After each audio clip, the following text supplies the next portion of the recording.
Okay, so this is going to be part four of some of my health problems, some of my actual problems while growing up. We'll stop at part five and continue.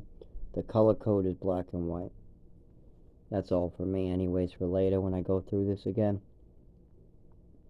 So, we're at age 5 to 7. That's where I left off on the last one. I now have a neurological disorder that my mother did something to create. Things are going really crazy with her and her behaviors as well as, I mean, other than eating a mushroom, I'm not really doing anything crazy at this point. We now move to Texas. We up and leave Westford, and I'm afraid of the cold. I really am. Now, my only reason for going to Texas is it's warm, but I keep on being afraid of bad weather because cold triggers the neurological disorder. So this has already been established at age 7, 8, around there now as we're moving to Texas. There's something wrong with me. I don't like cold. I don't know how to describe it. And my mother's already exhibiting a lot of problems, putting a lot of mysteries for me to solve in my life. Like, why would somebody give extra Epicac? Why would somebody drug their children and not bring them to the hospital? Why the ballet when they say there's a coordination issue? Why not push the subject and ask more questions about what happened that night?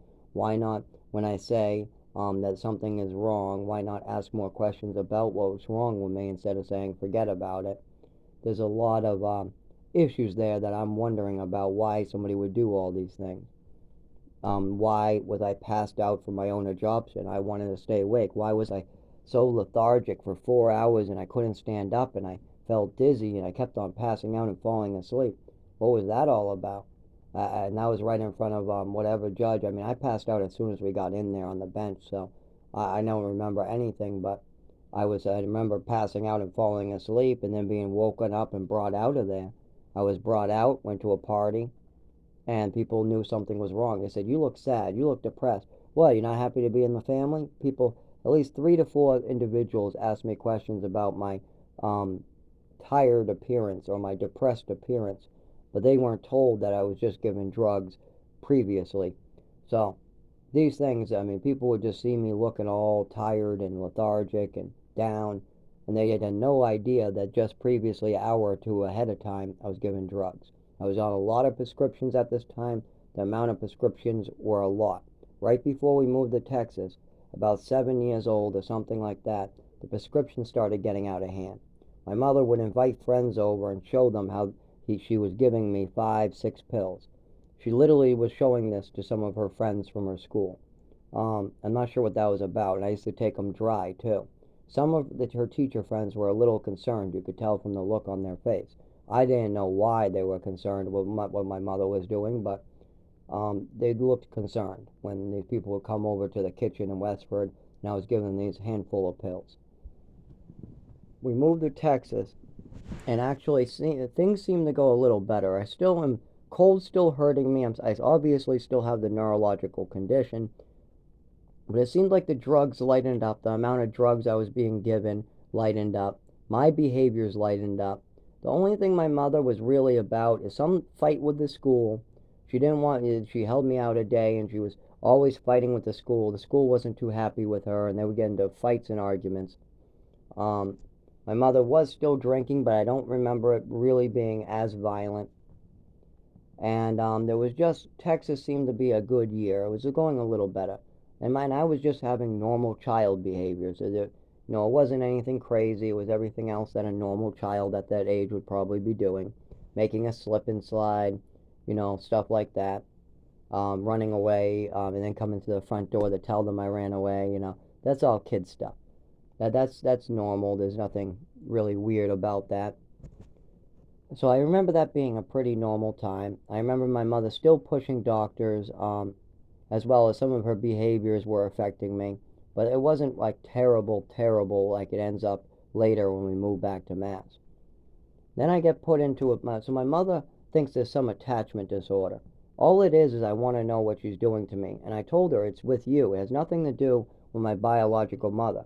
I've forgiven her, and she was underage, 16, and has her own problems. I understand that. But there is some problem with my new adopted mother that needs to be handled, and she keeps on lying about it. She keeps on lying to me. I know a lie when I hear manipulations, and something is going on. But I'm only 7 or 8, so I don't know what that something is. I just know I'm feeling really shitty, and she doesn't seem normal like my father. Her behaviors are different than my father's, different than other teachers, different than a lot of the people that were raising me in those orphanages. Something is off about her. And some of the ways she talks to these people who come in the house in Westford already put up a bunch of red flags, like the extra Epicac put up a red flag. So I'm wondering what the hell she's doing to me, but I don't know how to explain it other than to the doctor that I lose the ability to speak, I lose the ability to see, I'm crawling and can't feel. I said that it was almost like losing some of my senses. I lost most of my senses except for hearing and understanding people before I pass out. Um, so this is already known by me, and I'm trying to figure out what's being done to me. And I'm mentioning it to doctors and things like that. So I'm bothered by this, but my mother thinks it's some attachment disorder now. She has a new narrative to push. She thinks it's an attachment disorder because she's had conversations with a doctor about me. Now remember, she had her own thought process with that. She didn't use facts. She didn't use anything I was really factually doing. She would just come up with an idea, start talking to the doctor and convince him otherwise or whatever. So, and I was attached to my father and I was getting attached to my mother, but I really wanted to know what was being done to me. I knew something was wrong. I didn't know what was wrong, but I knew something was wrong and I knew my body was wrong. But they put me up in the mountains in New Mexico for this attachment disorder. My dad pays a lot of money that he likes to rub in my face. I paid a lot of money for you to get abused there. I paid a lot of money for that. That's not something I would be bragging about. And so my father won a court case with them, I guess. I'm not sure what details were there or what he said there, but there was a lot of crazy stuff going in that New Mexico cabin. And we were left outside for too long. We were playing with red ant piles and dangerous animals.